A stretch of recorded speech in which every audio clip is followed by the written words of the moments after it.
بھائی نے سوال کیا کہ سورہ نازعات میں ہم نے پڑھا ہے کہ فرشتے روح لے کے آسمانوں کی طرف جاتے ہیں، تو قبر میں جو سوال ہوتا ہے، منکر نکیر آتے ہیں، تو قبر میں پھر جو باڈی ہے وہ تو روح کے بغیر ہو گئی، کیونکہ روح تو آسمانوں کی طرف گئی ہے، تو وہ کیا ہے، وہ کس سے سوال ہوتا ہے؟ وہ تو پھر صرف مردہ جسم ہے۔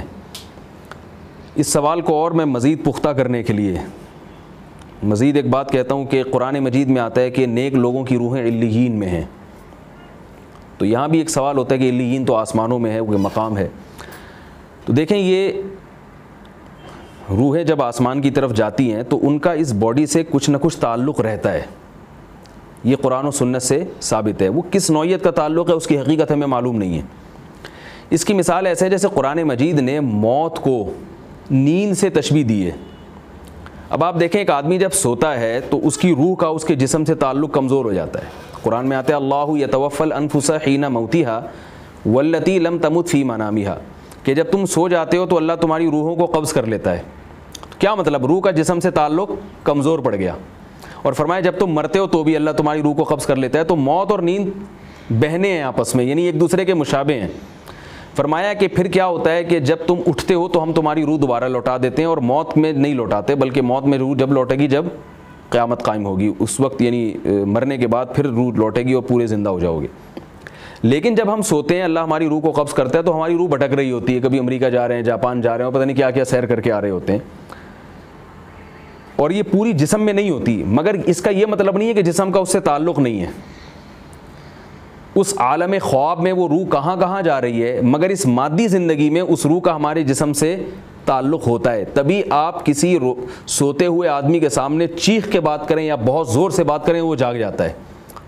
اسی لیے جاگتا ہے نا کہ اس کی روح بالکل ختم نہیں ہوئی تھی، بلکہ اس کا تھوڑا سا کنیکشن تھا اس سے۔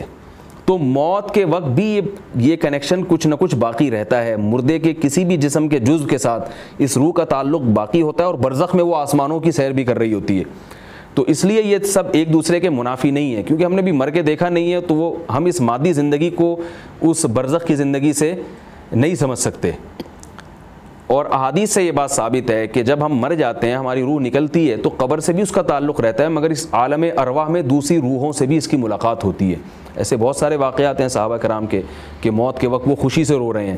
پوچھا گیا بھائی کیوں رو رہے ہو؟ کہہ رہے ہیں الان نلقا اصحاب محمد صلی اللہ علیہ وسلم، ان قریب اب ہماری محمد صلی اللہ علیہ وسلم اور آپ کے ساتھیوں سے ملاقات ہونے والی ہے۔ یہاں بھی سوال پیدا ہوگا بھئی یہ تو قبر میں ہوں گے، تو حساب و کتاب ہوگا کہ نبی سے ملاقات کیوں ہوگی؟ تو نبی صلی اللہ علیہ وسلم سے بھی ملاقات ہوگی، اور قبر میں اس باڈی سے بھی تعلق رہے گا۔